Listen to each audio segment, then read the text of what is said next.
নাম নাম বলছি। ছোট লোকের বাচ্চা, এই ছোট লোকের বাচ্চা, ভ্যান কি করে চালাতে হয় জানিস না? আজকে যদি আমি তোর ভ্যান থেকে পড়ে যেতাম। ম্যাডাম সামনে ইট ছিল, আমি তাই জোরে ব্রেক করছি। আমি যদি ব্রেক না করতাম তাহলে আপনি এমনিই পড়ে যেতেন, আরো ব্যথা পেতেন।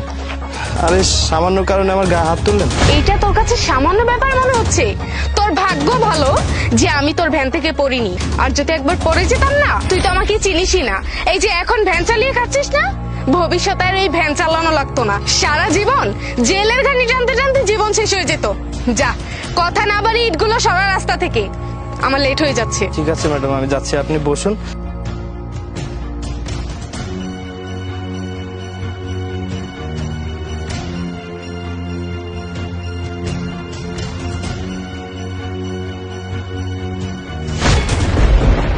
এই বান্দির পোলা, রাস্তা থেকে ইট সরাইতেছিস কেন?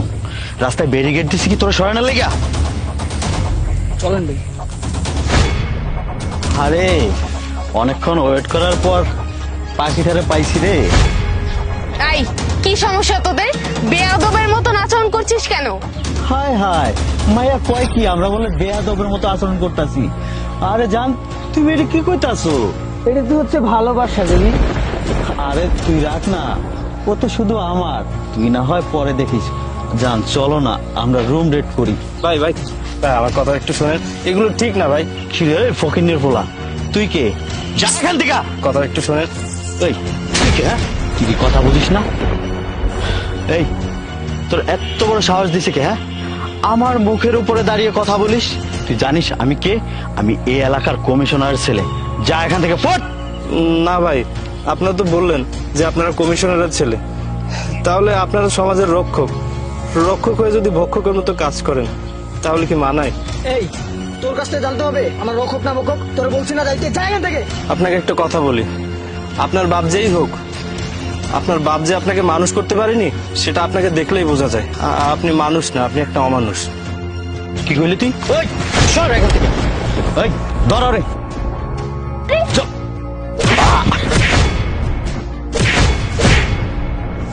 ওই ভাগ এসে যা।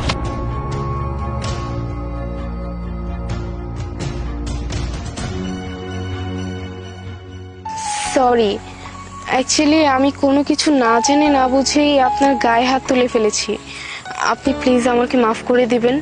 আর তাছাড়া আজকে শুধুমাত্র আপনার জন্য আমি অনেক বড় একটা বিপদের হাত থেকে রক্ষা পেলাম। আপনি আজকে না থাকলে যে কি হতো। ম্যাডাম, আপনাকে বাঁচানো আমার দায়িত্ব। আর আপনি যে আপনার নিজের ভুলটা বুঝতে পেরেছেন, আমি তাতেই খুশি। আমি কিছু মনে রাখছি না। বসুন।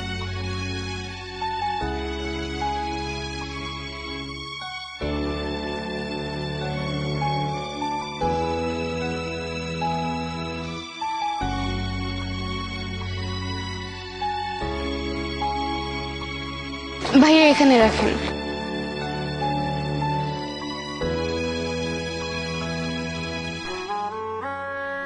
এই নিন।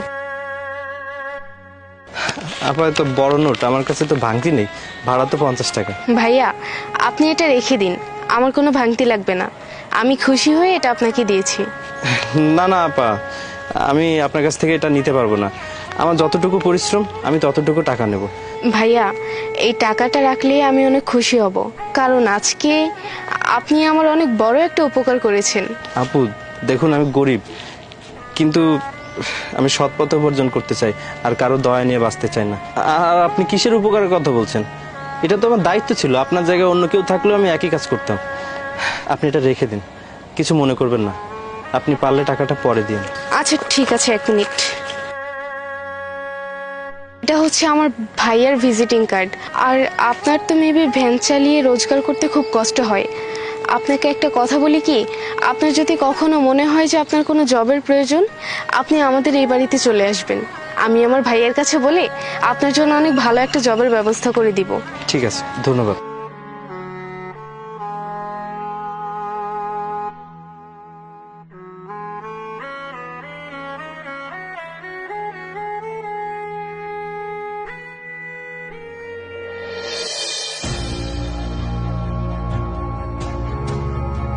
কি ব্যাপার, তুমি খালি হাতে এসছো যে?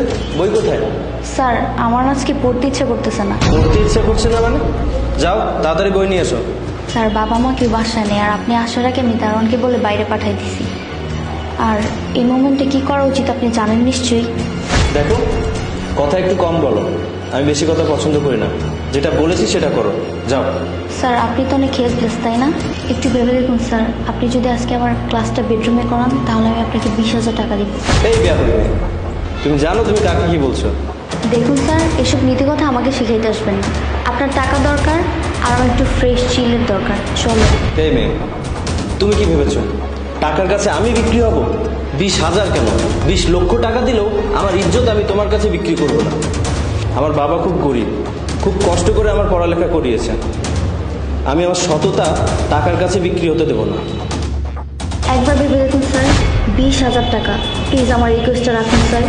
বেয়াদব মেয়ে, তোমার বাবাকে বলে দিও আমি কাল থেকে তোমাকে আর পড়াতে আসবো না।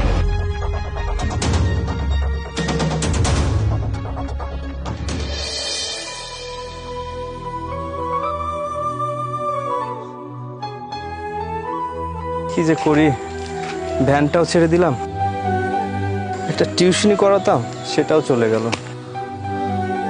ক্ষুধার জ্বালা বড়ই জ্বালা।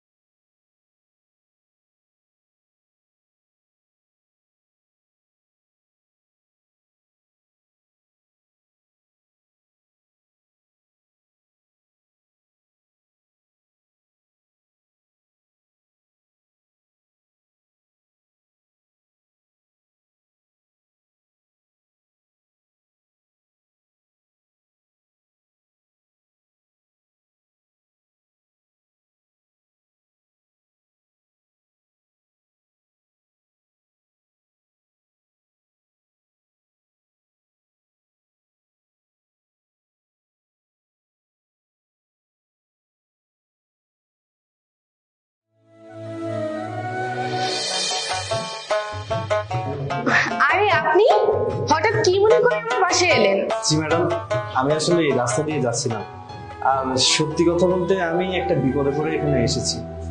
একটা চাকরির খুব প্রয়োজন, কিন্তু আমি কোনো দয়া নিতে চাই না। আমার যোগ্যতা অনুযায়ী যেটা দিবেন আমি তাতেই খুশি। আচ্ছা ঠিক আছে, তাই হবে। আপনি বাইরে কেন দাঁড়িয়ে আছেন? ভিতরে আসুন। জি।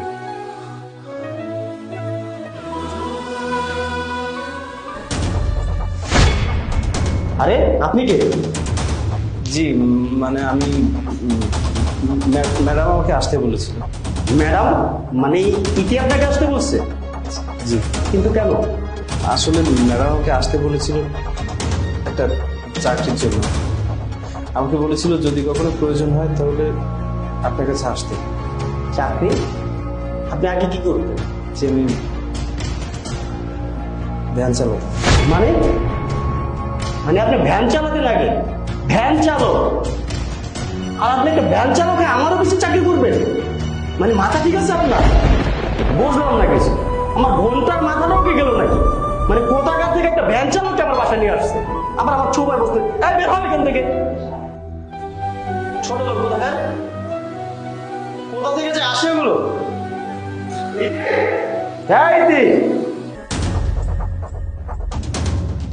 ভাইয়া বলো। তার মাথা সমস্যা হয়েছে?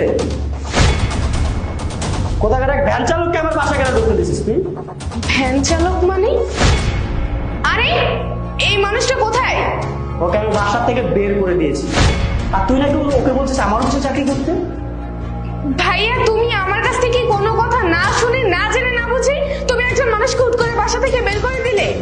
ছোট লোকদের সাথে মিশতে নেই, ঠিক আছে? ও একটা ভ্যান চালক।